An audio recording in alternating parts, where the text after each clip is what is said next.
Good morning, afternoon, evening, wherever you may be listening. Sunday this time. Huh? It's actually Sunday this time. And it's actually Sunday. We made a conceited effort to actually make it on a Sunday. Also, I'm not hungover. So. Neither am I. He says drinking a 2-liter bottle of water. Yeah, welcome to the podcast, ladies and gentlemen. Another week has happened in NBA basketball. We're edging ever so closer to the playoffs. How many more games are left? Not many. I'll have a look. I don't think it's many. I think we're in the teens now, like with games left in the teens, surely. It's like what 70-something games. 72, right? 40. So we're in like the. I think Philly have mid-teens. 19 left. Yeah, we're in like the late teens, mid-teens. Interesting, cool. We're getting there. We're starting to see the playoff picture, although it is very tight. It's still very tight. So we can see a very different group actually heading into the playoffs and the play-in tournaments. We can talk about where we think people are going to head off. But should we start with the week? Yeah, please, let's do. So we started off the week. I can't believe it. I didn't mention this last week, but I think there was a Paul Pierce video. I don't think it happened last week. I think it happened. No, it happened the night on Sunday night. I think. Okay. I can't remember. But he was fired on Monday. Okay. Yeah, I didn't know anything of the video until he got fired. Did you watch the video? Jesus, we can talk about it a little later. So oh God, of course. Brooklyn versus New York. Kyrie had 40 points. Fuck's sake, JH. What's his name? No, James Harden. I was waiting for that. I was like, he means James Harden, doesn't he? James Harden has 4 minutes and goes out with a hamstring tightness, which was an injury that he suffered a few games before. He had 16 points from Derrick Rose, 22 from RJ Barrett, and 19 from Julius Randle. Brooklyn obviously won that game. Minnesota versus Sacramento, you had D'Lo returning after 26 games from knee surgery. He had 25 points on a return. Then you had Karl Anthony Towns scoring 23. De'Aaron Fox had 31 for Sacramento, and Anthony Edwards had a modest 19. Then you have Dallas versus Utah. You've got Luka scoring 31 with 8 rebounds and 8 assists, flirting with a triple-double there. They snapped the Jazz's 9-game winning streak.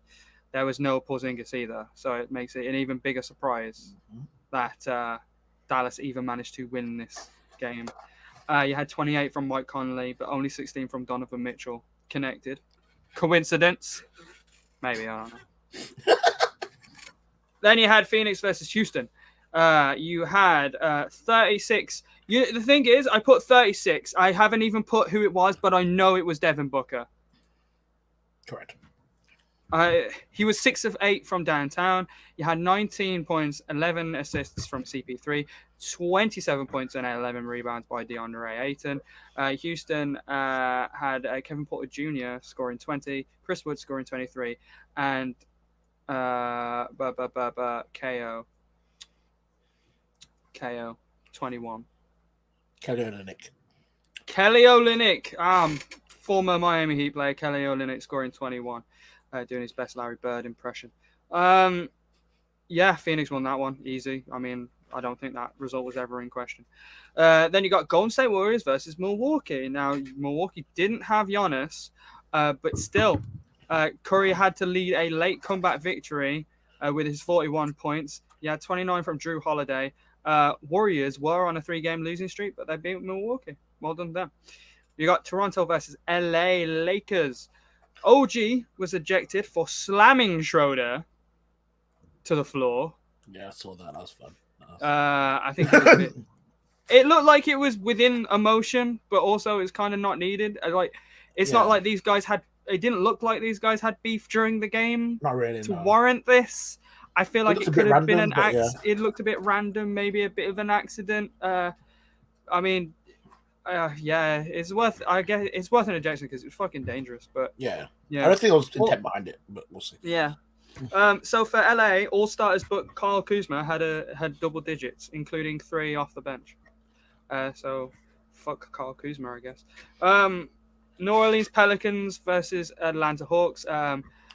This was Isaiah Thomas's debut after being out of the league for a little while.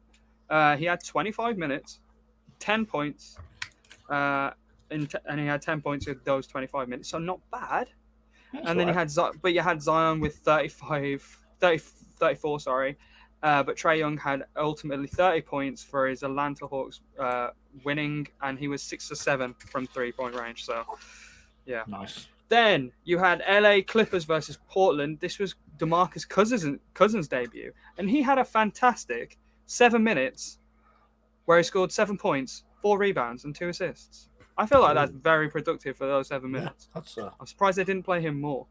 It's probably garbage time though, because Damian Lillard only had 11 points himself.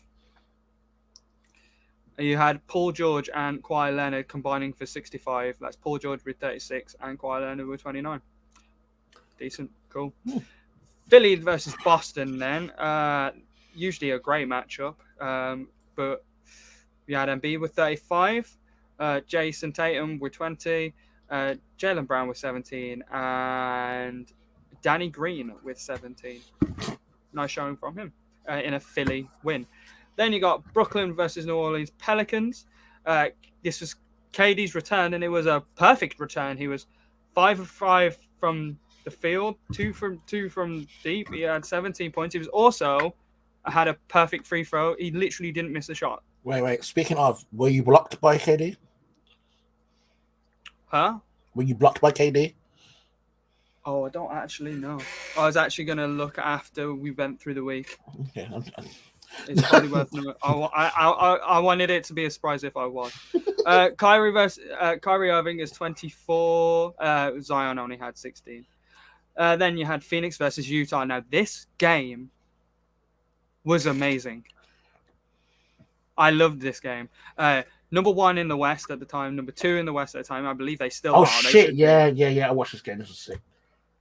They should still be. They still are. Yeah. By quite a bit as well. Like Phoenix are only 2.5 games behind Utah, actually, which is amazing. I mean, Clippers are 2 games behind Suns, but yeah, I don't know how I feel about that. But yeah, so this is a great game. This is possibly a game of the season for me. Phoenix gets an overtime statement win. Donovan Mitchell had 41. Devin Booker had 35. CP3 had 29 and 9 assists. And Chris Paul is the biggest troll I've ever seen, and I love it.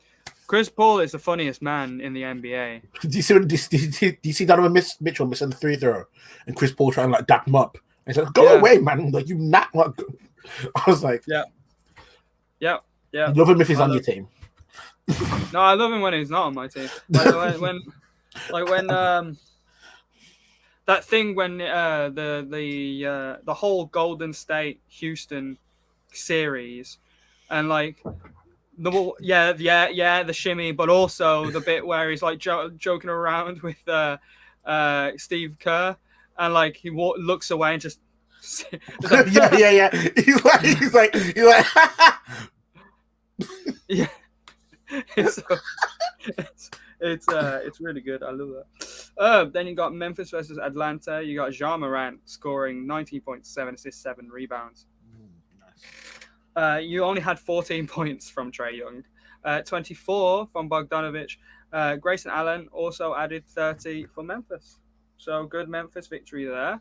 They're looking towards getting into the playoffs. What position are they in right now? They're in a play-in. Yeah, they're the 8th seed right now, so they'd have advantage for a play-in. Then we have a Denver versus San Antonio Spurs. Mike Malone was ejected after Jokic was quote unquote fouled, but you know, Nuggets end up keeping their streak alive. At this point, it was 7. You had Nikola Jokic had 25 points, 10 rebounds, 10 assists, and 9 rebounds. Then you had Miami versus LA Lakers. Oladipo managed to injure his knee. I say injured, but like everyone's downplaying it, saying it's a bit of more of a precaution. They're going to evaluate it while the Heat are on the road, which is fair. The playoffs are right around the corner.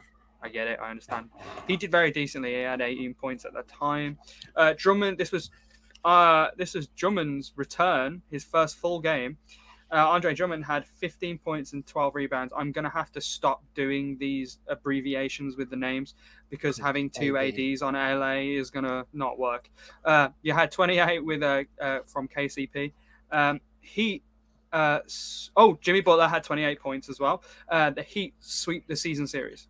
So you know something funny about the AD thing. Everyone on Twitter is now calling Andre Drummond AD2. And I was like, they were like, that's the ball to AD2. And I was like, his name's on the back. I know. So I was like, what the fuck? I was like, who's AD2? And I went, oh, other AD. But yeah, the Heat won that series. 83 and AD2. Yeah. And you got LA Clippers versus Phoenix.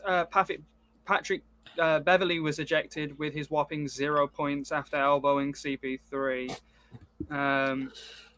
But, Devin Booker had 24 points. CP3 had 13 himself. Kawhi Leonard had 27. Paul George had 33, a decent game from him. Rondo had 15 points and 9 assists, and they end up breaking Phoenix's streak. Then you had Utah versus Portland. Donovan Mitchell had 37. They outscored the Blazers 40-19 in the third. Yeah. This is also the 23 home win in a row. Damian Lillard had 23 points. Yeah, 23. Utah going on mad. They're on a mad one. Boston versus Minnesota. You've got Jason Tatum scoring a career-high 53 points in an OT win. He had 35 in the second half. They were down quite a bit, but obviously they needed every single one of those points from his career high to get them into overtime and win against the worst team in the league. You got Cat with 30 points, 24 from Anthony Edwards. You've got 26 from D'Angelo Russell. Minnesota was up as much as 17. Chicago versus Atlanta. You have Levine with 39 points in the first half, 50 overall. He scored 25 straight in the second quarter, which is just so bad when you're the defense and clearly this guy keeps scoring on you, so just defend him. Double team him. I'm sure at one point the job is take it out of his hand and not just keep giving him the shot. Yes. He's just 25 straight points. How do you that's a minimum of like fucking 7-8 possessions. Yeah. In a row. He scored like minimum. Oh, it's just that's a bit at least not. Yeah, like. But however, Trae Young and the Atlanta Hawks had Trae Young had 42 and managed to come out with a victory. Yeah. So did you see how Zach LaVine's post game interview?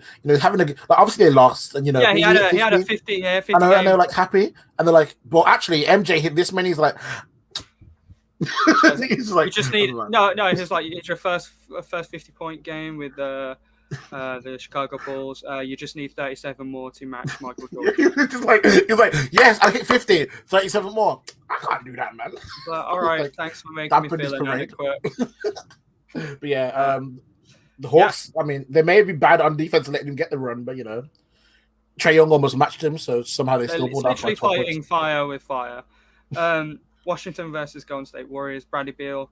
Bradley Beal's 4-point play with 6 seconds left to go basically wins them the game. Golden State Warriors had 32 from Stephen Curry, 18 from Wiseman.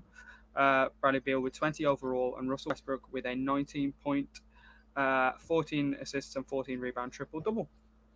Nice. It's also worth mentioning that Bradley Beal scored 6 points in 6 seconds. So there's that. Philly versus New Orleans Pelicans. Pelicans end up just stopping Embiid, who only scores 14 points. Zion had 37, 15 rebounds and 8 assists. Brandon Ingram had 17. You had Denver versus San Antonio Spurs. Jokic had a triple-double with 26, 14 assists, 13 rebounds. This is Denver's 8-game win streak. This is the longest streak and Aaron Gordon's ever had in his career. MVP. Oh, no, we'll go over that a little bit as well. LA versus Houston. Patrick Beverly broke his hands. It could be out for 3 to 4 weeks. Kawhi Leonard, 31 points. No Paul George or Rondo or Ibaka, but that's fine. You got 26 from Reggie Jackson to help him get over the Houston hump. Then the next day, you got Golden State Warriors versus Houston. However, Wiseman ended up getting injured by awkwardly landing. So that's another rookie that's injured. Shame. Curry had 38 points. You had John Wall with 30, and you had 25 from Andrew Wiggins. Then Toronto versus Cleveland. Gary Trent Jr. had a career-high 44 points. After being traded from Portland to Toronto, he's been playing amazingly. He also only missed 2 shots. Oh, nice. He had 18 points. I have no idea who KL is. I think it's Toronto. No, Kevin Love. There we go. 18 points from Kevin. And Colin Sexton had 29 points. I literally wrote this today. It's funny because I can see the team sheet. Yeah, Portland versus Detroit next. This is a great game for Anis Kanter, who got 24 points and 30 rebounds, which is a franchise record. Oh, 30. All right, yeah. Lillard had 27 points to go along with 26 from CJ McConnell.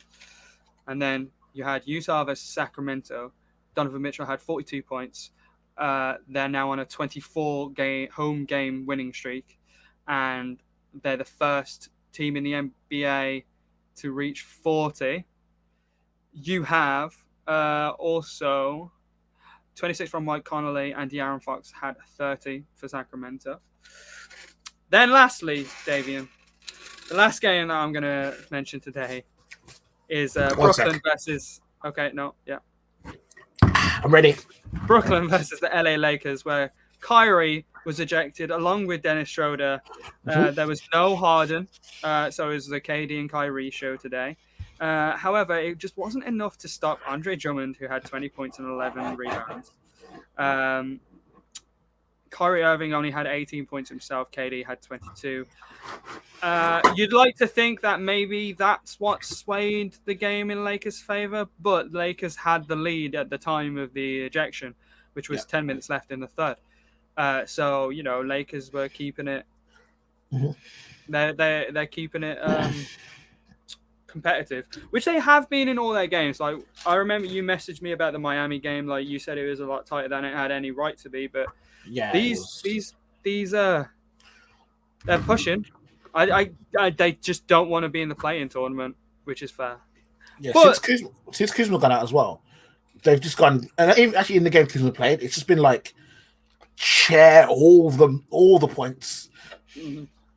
Also, with the Kyrie thing, even though that's won the game, he was the top scorer at the time for Brooklyn, but Schroeder was for Lakers too, so it was both. Kind of evens out. Mm-hmm. Oh, yeah. Right. So my question to you, Davian, right? This game, did the Lakers win it, or did Brooklyn lose it? Oh, okay.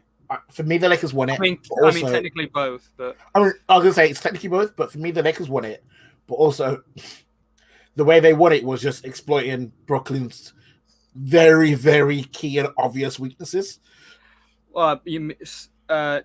Size. Yeah, like Andre Drummond, like literally, like you're a little boy. They're too small. I think, yeah, like 4-on-1, and Drummond scores a layup. The thing about LA is, and it wasn't once; it was a few times as well. And every time, and obviously the Lakers were better. They were really good from three. I think McLemore got hot at one point and just. He got 17, I think. How many Lakers were in double digits again? 8. 8. I'll double check. I'm not sure. I know that Caruso and Antetokounmpo were the only ones that. So Taylor Horton Tucker 14, Markieff Morris 14, Drummond 20, KCP 14, Schroeder 19, Alfonso McKinney 10, Montrezl Harrell 10, McLemore. So 8 out of 11 of their players got double digits. No, I really want to see, because I wanted to look up the stats, is like points in the paint. Points in the paint. It was 48 points for the Lakers, 60 for Brooklyn. Because the reason for that is because Brooklyn's form of defense was, after they realized they couldn't stop Drummond, they just started to try and collapse the paint and try and literally 4-on-1. So all they were doing was just hitting threes. Like all Drummond would do is like just pass the ball to someone else, he pass to someone else, and they have open looks. He did have a fair amount of assists, didn't he? Like 3. I think he had no assists, but 11 rebounds. Oh. Taylor Horton-Tucker had 11 assists. Oh, yeah, KCP had 5 assists. Schroeder had 4. Markieff had 2. Like McKinney had 4. Like it was like, a lot of Drummond was kicking it out, and then it was a lot of kick out, and then around. Like he had a lot of pass to assists, and I think the Lakers were able to exploit that. But also, if you look at Brooklyn, I know that it's been. I think we talk about the fact they can't defend, but in that game where Lakers don't have Kuzma, they don't have AD, they don't have LeBron, they don't have Gasol, like you have to have a different way of playing. And Brooklyn were like, no. It was I watched the game and I was like, what are they doing? Like there was no plan. There was like even before the Kyrie ejection and the Kyrie and Schroeder ejection, Lakers were still. Which, by the way, I like how they were ejected just because they wouldn't shut the fuck up. Yeah, it was. That's why they were ejected. There was first time in both of their careers. And it's such a dumb reason. I'd much rather be ejected for punching a guy in the face. Oh, if I'm gonna get ejected, I better do something stupid. Yeah, not. Don't eject me because I didn't shut the fuck up. Yeah, not just argue. They were just trash talking. The ejection itself was stupid, but like you keep talking about the thing, I'm gonna find out if KD. But yeah, I think. While you look at that next team, like when you're letting players like Drummond get you 4-on-1 and still get buckets, and you're letting like Taylor Horton-Tucker just have his way, and like he might have, like Ben McLemore came on the court, and literally he was so open that he just had time to get hot. Like he was shooting from everywhere because there was no defensive stops. And I know a lot of the Brooklyn fans were like, "Well, it doesn't count because Harden wasn't there, and that proves that Harden's MVP." But what is he going to give you more than? Like he's not defending for you. He might get you more points, but like you still have to share that ball around. And when you think about the fact that Lakers still have literally AD, LeBron, and got like and Gasol's come back in terms of height and like if I'm the Nets, I'm looking at that series and going, like this doesn't match up well. This isn't what. And the Lakers have done well that while AD and LeBron have been out. They've not needed one person to hit. Like I think Kuzma had one big game where he hit like quite a big amount, but apart from that, it's been spread. Yeah. Like they spread the shots. I feel like I've been writing a lot about like a certain like 8 or 7. It's been like I think for the last 2 or 3 games, it's been almost like 6 or 7 people get 10 points. Mm-hmm. They're using Markieff and Montrez. They're inside to try and get those like. Fast break points, a lot of dunks, trying to get inside. KCP, Schroeder, THT, and they're, outside. And Alex Caruso's kind of, he just kind of facilitates his role well. He's like, he knows what to do. He can move the ball quickly, and he does that role well. I think knowing that AD's coming back in the next week or 2, because he should be back for the end of his road trip to Celtics next week when the fans are back, and knowing LeBron come back in 2 weeks. That is the perfect thing they need, where there is balance throughout the team, and they can just.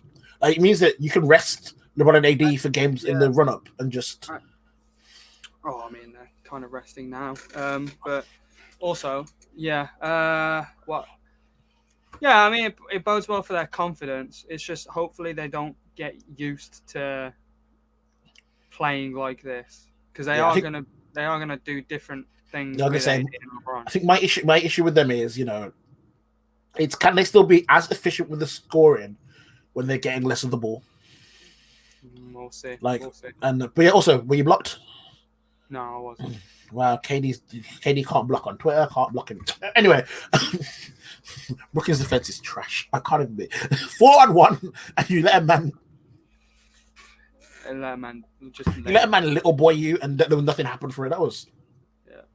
Yeah, it's a good thing that Lakers are winning their games because. They're currently just 3 games. Fifth. They're 5th, but they're just 3 games ahead of the play-in spot. Yeah, and that bit is really heating up because who's in the play-in? So in the play-in spot right now, the last play-in spot is the Warriors, and just behind them, by 1 game is the Pelicans, and behind them by 2 games is Kings. Thunder, I feel like they're gonna give up on it. Pretty much, yeah. And the Rockets, who and Minnesota, who still have the worst record in the league, despite Rockets having like a 20 loss. Yeah, I know. I've been waiting for Rockets to take the bottom of the table, and they just don't. Like every time they get close, and Minnesota win one, Rockets win a random game. Yeah, we might lose all our games, but we're not Minnesota Timberwolves. But yeah, I think if you're Lakers, I think they've gone 5-6 without LeBron and AD, which is decent. Missing 2 stars, but I think knowing that AD's coming back, I think their aim is definitely going to be stay away from play-in tournament. Try to go on. I mean, if you can get, because the thing is, realistically, when you look at these playoff matchups, because of how well Utah and Phoenix are doing, they're really realistically. Right, guaranteed. I feel like I can guarantee. Well, Jazz, Suns, Clippers, Nuggets, the Lakers. I can pretty much going to be in that. Yeah. Trailblazers and Mavericks. After that, so your Grizzlies, Spurs, Warriors, and Pelicans. Those are the teams. Those are the teams that I think are going to be in those last couple of spots. I'm ruling the Kings out after they had a lot of wins. But now they've lost. They had a lot of wins in a row, but now they've lost 6 in a row. So how is do we know how the 5 in a row? But do we know how the play-in tournament's going to work? Is it going to I actually don't know if they work the same. Like say the 7th seed and the 10th seed. Is it? Would it be that? Yeah, 7th seed and the 10th seed, and the 7th seed. You know how? So you have them facing each other, and if the 7th seed beat the 10th seed, that's it. They just move on. Yeah. But if the 10th seed beat win the 7th twice. Seed, I don't know. Yeah, so I think that would be interesting. But yeah, in terms of that, I think if you're the Lakers, you want it like realistically, you're not going to get like the way these playoffs setting up. Like there are a lot of Western Conference is stacked. There are a lot of great teams. I mean, realistically, I don't know. Like right now, if the ended as it is, they're probably playing the Nuggets, and that's not a great. Like, it's a decent match for them, and it's like. But I think if you're the Lakers, you just want to stay in the playoffs. Don't go to the play-ins. Just give yourself them extra games you don't need, and then just obviously you've got AD and LeBron coming back, and then go from there. I think the top 3 in the West have been so good this year, with Utah, Phoenix, and the Clippers. Like the way the Clippers have improved and obviously added, they've added Rondo as well, so they've got that extra like. And also those teams are beating each other, which means it's not even. It's exactly the same. Yeah, so they have to win 2 consecutive. So you have to win 2 in a row. Okay. But it's gonna be the fun. the one only has to get one. Only has to win the. That's fair. The thing is, I'd like to see that consistently within. That type of thing. I feel like it will, depending on how well, because it worked out well last season, but it was only within certain number of the games. You have to be within the amount of games that were like, as a whole. So there was that, which made sense at the time. But this year they've just kind of just made it mandatory for those 2 positions. Yeah, which makes sense because you're losing 10 games and then. But I think you're right because you're losing 10 games. But depending on how exciting this is, and I was gonna say I think with the NBA, they could actually one of the big issues, more teams being more competitive.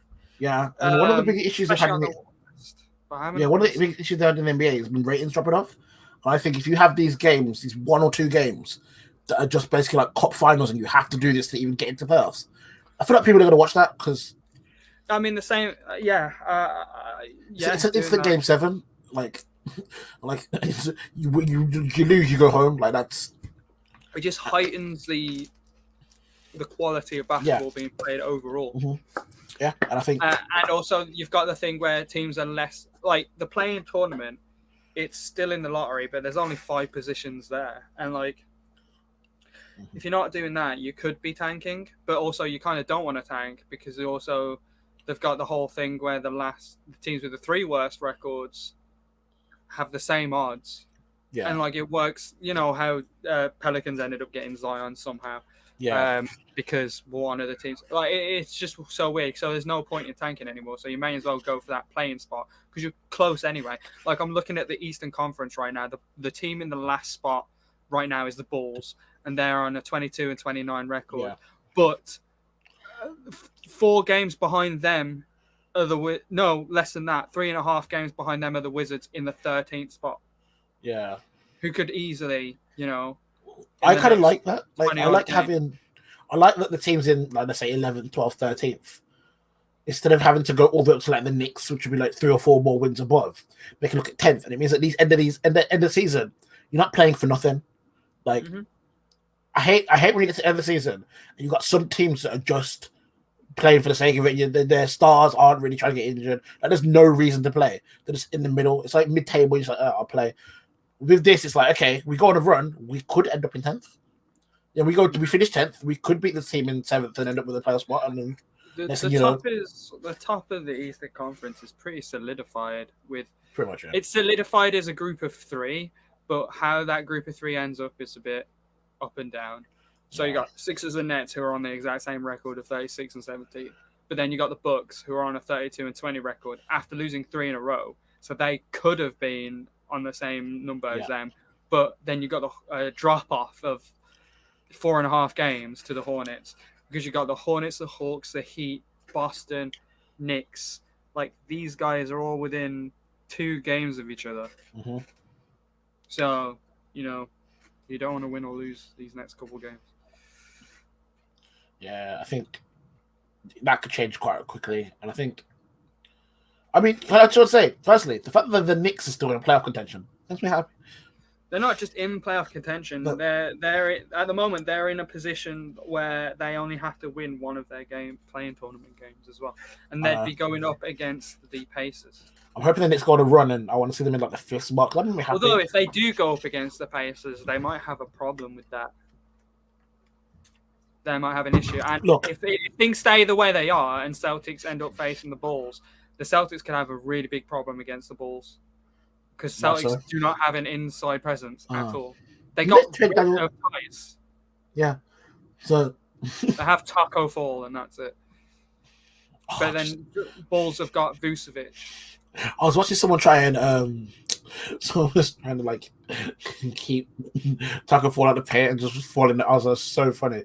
I was just like, this is. But yeah, I think the Boston setup is a bit, but they kind of doubled on Aaron Gordon and didn't get it, so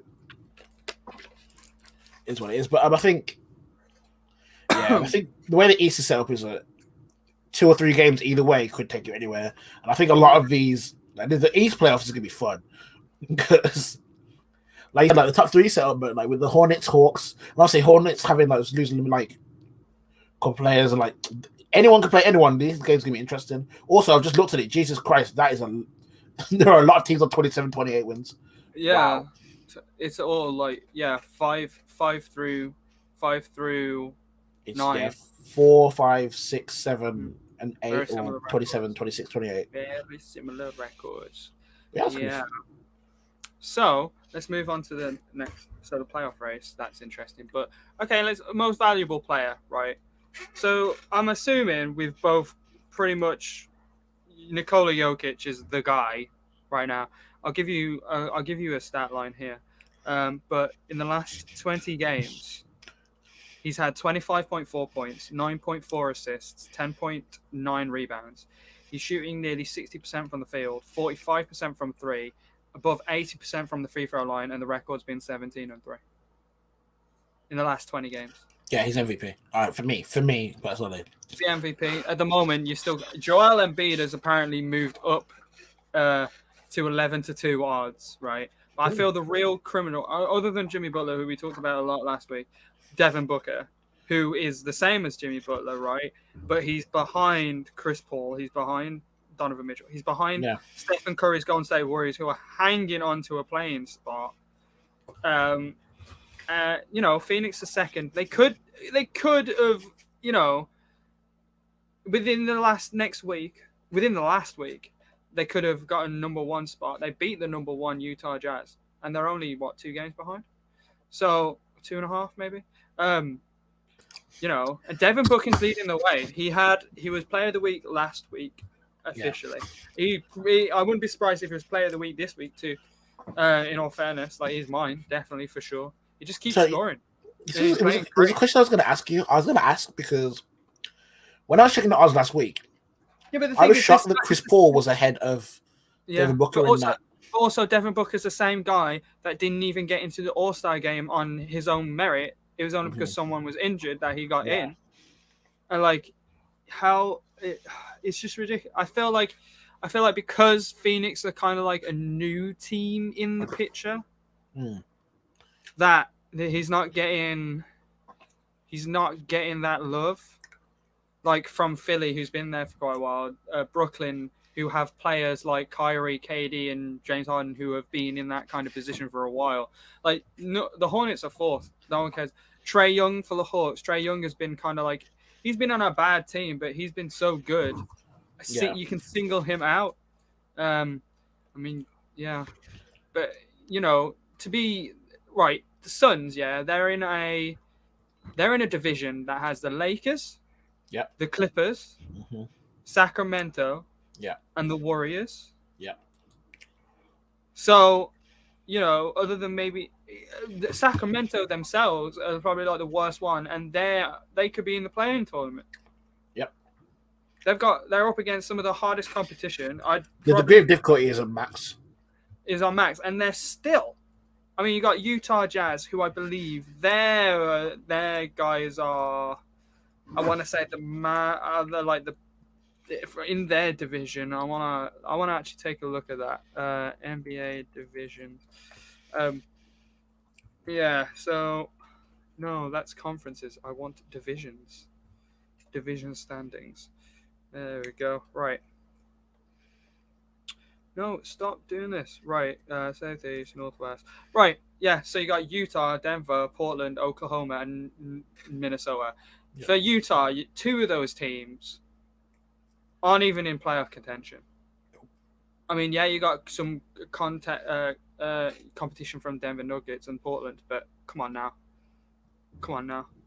And then you got, So Utah have probably had it a lot easier, despite only being 4-2 in their division. Yeah, they're 4-2 in their own division. Phoenix in their own division, because you play more games against teams in your own division. They're 5-3. So, do you think the Lakers are 3-6? Are they? Wow. Yeah, in their own division. Miami are like, almost even in fucking everything. They're 15-3 at home, 12-12 away, 16-15 in the conference, 5-5 in their own division, and 5-5 in the last 10. Balance. Perfectly balanced, as all things should be. Yeah, I don't know. When you look at it, I think it's a bit.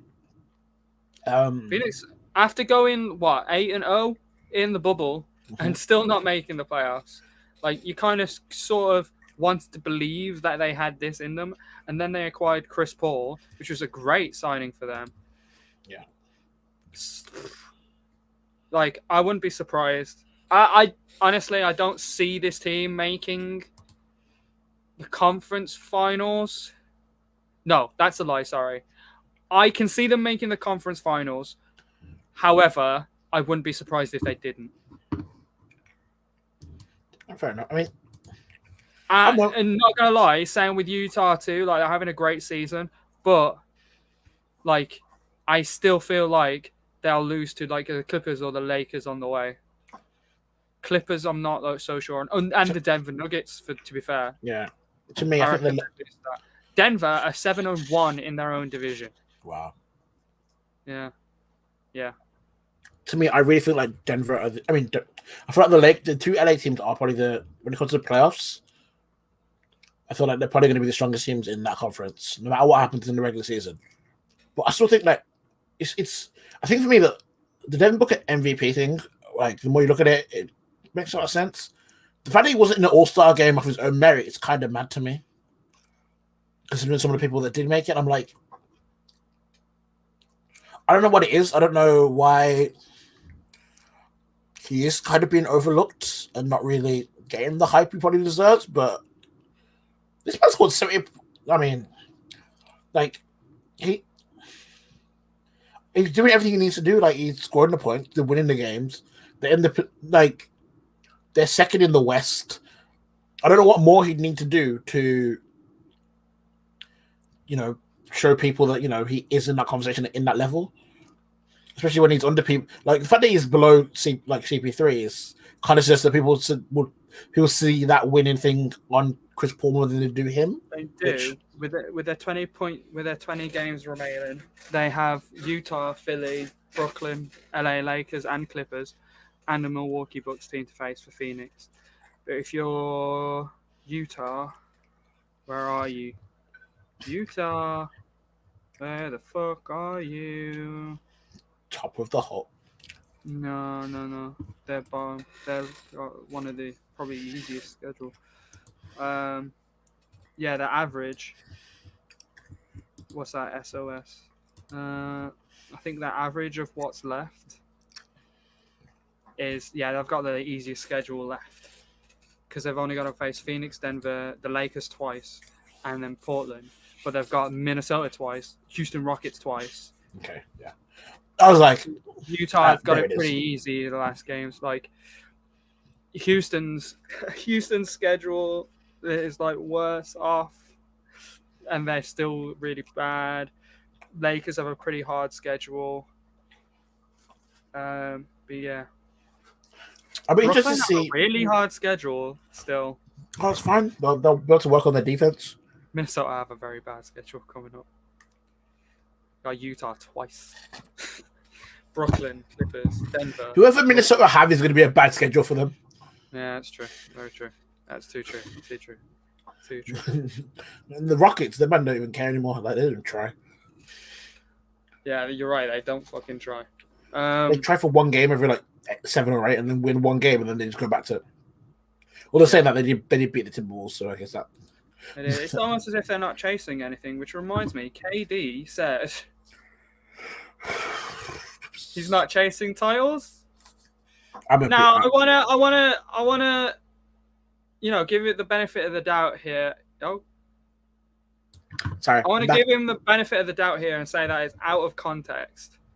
It's just like he's probably not pushing for that title because he's got to. But I read or maybe he's not gonna let his legacy be defined by how many titles he has. So yeah, which is what Westbrook said. Which is, obvious. It's funny when Westbrook said it because I was like, well, you haven't got one, so of course you'd say that. It makes sense, and it's very grown up. It's a very mature answer, and an answer that you don't get more often. But KD said it, and he said it in a different way, and he said it. I feel like KD tried to echo those words that Westbrook said. Yeah. But he did it in such a dumb way that made it seem like he's not even bothering to get a title at all. I think it looks both ways. You're in this to play the game and compete. It looks both ways, though. Right? The clip of the comment he said either came across as he's not trying to win a title, or how are you not chasing a championship when you look at your team? So it was like, I mean, I actually understand the mentality what he was trying to say, which is obviously, what's fueling him is to be the best player in the world, not chase a ring and, all that stuff. But it's just... But that kind of come part and parcel because a lot of the argument, when you look at the greatest of all time debate, what's one of the things that always comes up is championships.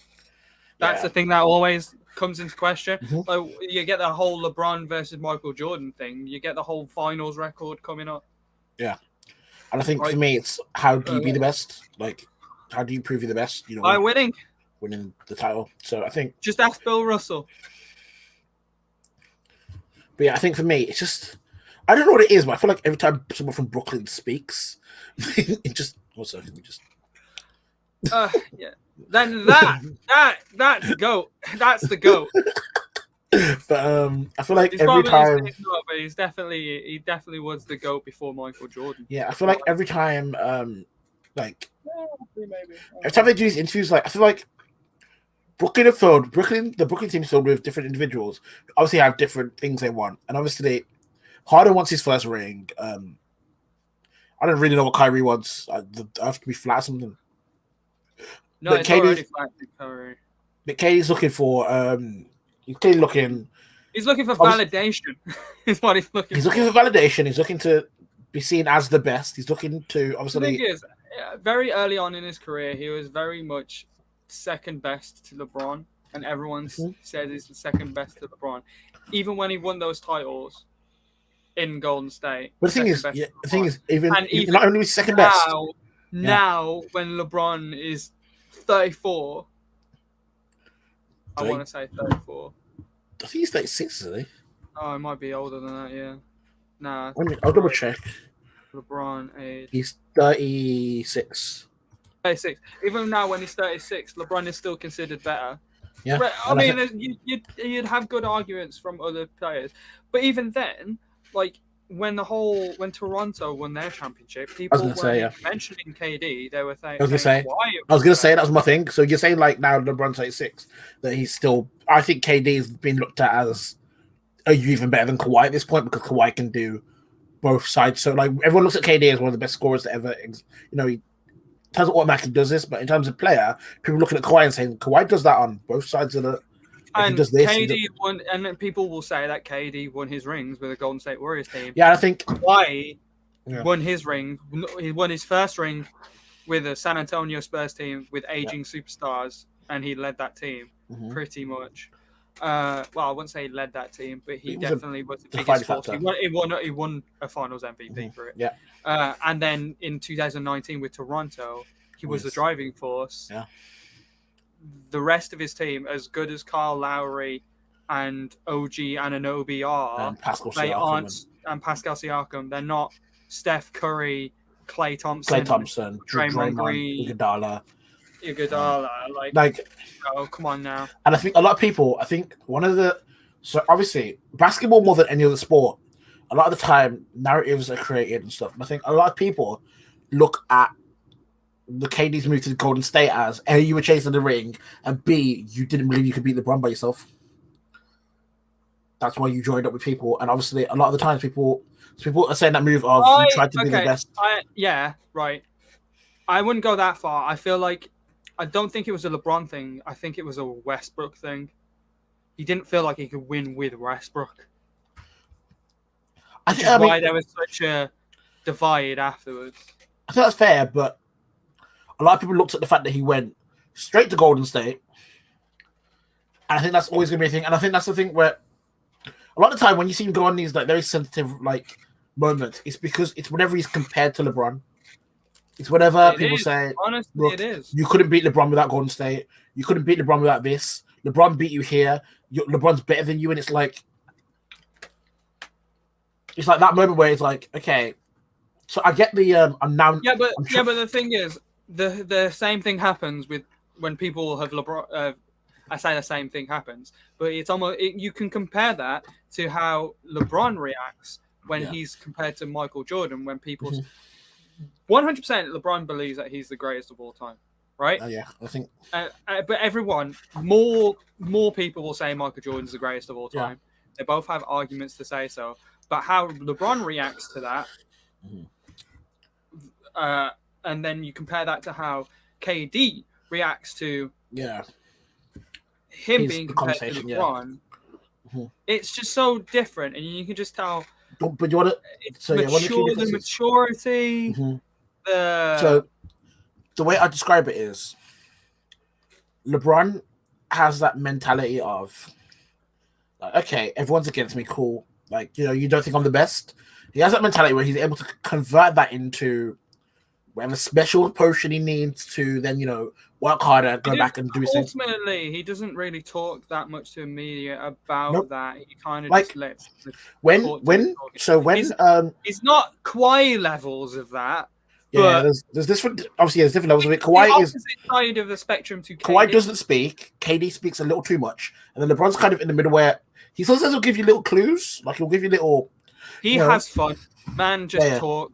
He talks to the media, but he won't divulge into personal feelings. Like he'll talk about things and stuff. But sometimes it does happen. One of the examples of that was when he kept on getting asked that question about J.R. Smith and stuff, and he didn't really like it or anything. And he just walked out. Picked up his man back and left. Space of silence. Yeah, and I think obviously when you look at that, that's obviously the last thing LeBron wants to do is talk about that, and that obviously upset. Especially when he feels like he answered that question by saying, "I'm not in his head." I can't tell you what was going on through his mind. And the thing is, I think and obviously people kept asking him that same question. It was like, people wanted, the thing is, they kept asking the question because they wanted a very nice soundbite where they'd say LeBron hates and he was like, I'm not going to give you that. I don't know what he was thinking. You're gonna have to ask him. Okay, you gotta ask. Okay, I'm gone. Smart. KD would end up giving them a soundbite. KD has that LeBron chip. So I think the thing with LeBron MJ with this soundbite was I don't want to chase titles, and now it's everywhere. And the thing is, it was probably didn't even mean it like that. Oh, he didn't. But if you watch the whole interview, he doesn't mean like that. But it's well known that when you it's the same thing. Like, and also he can't complain about this because when it happened to Steve Kerr last month, and Steve Kerr was taken out of context of a bigger interview. Oh yeah, about KD. Right? It wasn't even about KD. He just said that he enjoyed the season after. Well, he said he enjoyed the last season more than he enjoyed the season where they made it to the finals. Before, and then KD took that as personally slander on his head because basically the story was twisted into Steve Kerr enjoyed the KD less season more than he enjoyed KD's last one, and then he got upset about that, and it was like, no, he didn't even mention KD about it. No, he didn't. He just said that there was a lot of injuries and a lot of stuff going on behind the scenes that meant that it was more stressful, and he just enjoyed having the younger guys who were just there to learn and win. And obviously, KD took that, and I'm like, so you can't have it both ways. You can't jump on these stories, but also when you say things and obviously, so him saying he's no longer driven by championships is him trying to say, obviously I want to do more and I want to be the best, but it's like, I think the difference between LeBron and MJ, and obviously LeBron and KD, is LeBron and MJ. They never, they never like different eras. You can do that. The problem with LeBron and KD is it's the same era. It's like people expect KD to be, and obviously KD, he won his, had Finals MVPs. We had that for a moment when Golden State win. Everyone was like, yes, that's it. KD's proven he's better than LeBron, and then obviously we're now at a point where everyone's looking at Lakers Nets again, and we are looking at LeBron and KD, and people are like, oh, it could be them two in the finals. And I think coming out to say you're not focused on championships right now and you want to be the best, knowing that your team are the favorites to win the whole thing because you've got fucking everyone, and you know that you've got players on your team who have never won a championship and really want to win this. Say things like that. Like Lamar, like James Harden, like every other one that's not named KD and Kyrie Irving. I just feel like if the Brooklyn aren't a strong enough team, and because the thing is, so a lot of people who joined the Lakers have said the one thing they've noticed is there's a togetherness within the roster. Like you jump in and you feel like a more family based thing, and I've noticed that. And then you talk to the people from Brooklyn, and they're like, no, there's a lot. They're like, we've got to grow. We got, and I'm like, we're talking about this now. There's not that many games for the playoffs, and a lot of the time they do feel like individuals who are just in a team. Like they don't feel together, and you saw that yet. Like when they played and lost to LA, that was the time they needed someone to say, "Look, what are we doing? Like let's step up," and they didn't. And that's kind of thing that you kind of don't see on KD. Kawhi can lead by example. LeBron kind of does it. KD is there. Give me the ball and I'll score my shot, but the rest of it you might have to work out, and that kind of becomes clear. And I think that's the big difference. It's not a team; it's a bunch of individuals. And I feel sorry for Steve Nash, who's actually done a great job in his first year. Mm-hmm. Yeah, I think he's done better than I ever thought he would. Yeah, he's done better than what I thought he would. Yeah, and I think that. I just think if they come up against a Philly team, it's going to look rough for them, and I think a fully healthy Philly team. Yeah, I feel like if they come up against any. I reckon they're going to have problems with whoever. I reckon they're going to lose their first game. Probably. And I think the thing for me is, what's kind of interesting is that for me, it's like... Because I'm not sure that I think the playoff experience that a lot of these players have was from last year when they were swept by Toronto in the first round. Yeah. I think for me... that's it. Brooklyn are dominating a lot of the narratives going into this playoffs. Like, their stars are always in the news. They're getting most of the headlines. A lot of the attention is always focused towards Brooklyn. And then they get added more. It's because they invite it to themselves. They just say things without. LeBron, there's a lot of stuff on LeBron, but LeBron doesn't just add fuel to the fire. I think the thing is, when you look at this season compared to last, this season, even when James Harden was added to Brooklyn, LeBron replied by retweeting the Supreme World skit of him being mad and like, oh, I'm 36, god damn it, and throwing the ball around, and he was like, I'm 36, god damn it. And like Kawhi doesn't speak. Like he said what he had to say over the that post game interview when they lost the in the playoffs. He said what he had to say, but everything else has been private since then. It's been Paul George talking a lot. Like Paul George is the one who his role so far has been just he chats a lot of shit. Like he's currently in an argument with the Phoenix Suns, saying that he doesn't know why they talk so much. I think he said he doesn't know why the Phoenix Suns chirp so much. And I was like, okay, that's Paul George's job. He kind of goes out, will do that stuff. You know, he like takes the headlines, and Kawhi just sits inside and doesn't say anything. Like plays his game. LeBron, he's above all this shit. Like he just like he'll tweet his random like Instagram things and get people quite riled up, but he's had to deal with this for so long that it doesn't affect him. And then when you look at Brooklyn, you look at a lot of guys who we've seen have been affected by that type of attention, like James Harden when Rockets should have won, has often shied away. Kyrie did with Boston, and then now you're looking at KD, who every time he speaks, it looks like he's about to self-sabotage and say something stupid. And it's like, you might need to lead your team, and sometimes the best way to lead your team is to not be saying this shit and just play the game and let things go. But again, by this time next week, Brooklyn will probably say someone will, by this time next week, James Harden will say something stupid again, like I'm definitely the MVP, and someone else will come out and say something. It's every week. Yeah, it's literally every week. There's something dumb that someone has said. Or you know what they're doing? You're not be perfect. If they get knocked out, let's say first round, second round, they are building someone the perfect YouTube video where you go through the whole season. You go through the whole season. You just look at the quotes. Did with the LA Clippers. Yeah, exactly. They kind of remind me of the LA Clippers, except they've got way more talent on the roster compared to the LA Clippers. They've got way more talent, and the Clippers have way more defense. Trying to self-sabotage, like it was pretty much just Lou Williams, Lou and Paul, Lemon Pepper Lou, Paul and Beverly. Beverly, but I don't even. Since Westbrook said that man can't defend, all he does is just trick people into thinking he can defend. I've just looked at Patrick Beverly a little different. I kind of watch him in the game like, right, he isn't actually just like a dog. He just walks around like annoying you at your thick ankles. But yeah, it's more talent, but more self-sabotaging elements and more attention, and it's more headlines, and it's got a guy who like should be the upper echelon, so people just assume that they'll make it work away. And I'm like, if it doesn't work, I don't know what you might do next, because this is but yeah, I don't know. I think it's one of the interesting narratives. I think obviously if Brooklyn win the championship, it all turns around and they get to, kind of laugh and say, look, we won it, man. Like, I mean, I don't know how many people will care, because it's not really a growing. It's not like they grow. Like when you look at the teams like Utah Jazz who've grown as a team, and Donovan Mitchell's coming to an ascendancy. Over a few seasons, though. And all I know that's what I'm saying. Like they've grown over a few seasons. They've come to ascendancy. They've come close. They've lost to Denver when they think that they should have won. They lost to you can see where they're growing. You can see the elevation. You look at Phoenix. Phoenix got Devin Booker. Chris Paul has come in now, and he's helped them go to the next level they wanted to after they went 8-0 in the fucking bubble. And then you look at the Clippers who are trying to bounce back from last season, Lakers who've added, and you're like, okay, a lot of these teams, there's stories to them. Philly are trying to grow, because they've had the potential but never achieved it. And then you've got Milwaukee who want to get the first championship. You look at the Heat who got to the finals last year from a lower seed and know that they could beat any team in the East if they really. And you look at all these teams and you're like, okay, if any of these teams win it, there's a narrative there with Brooklyn. It's just you guys all came together. If you win it, fair enough. If you lose it, you really should have won. It's win or nothing. Yeah. And that makes us unlikable too. So yeah. It makes it very unlikable. Well, the LA Clippers have become much more likable because I feel like they've actually shut the fuck up this season. Paul George has no one's listening. Yeah, Paul George is Paul George.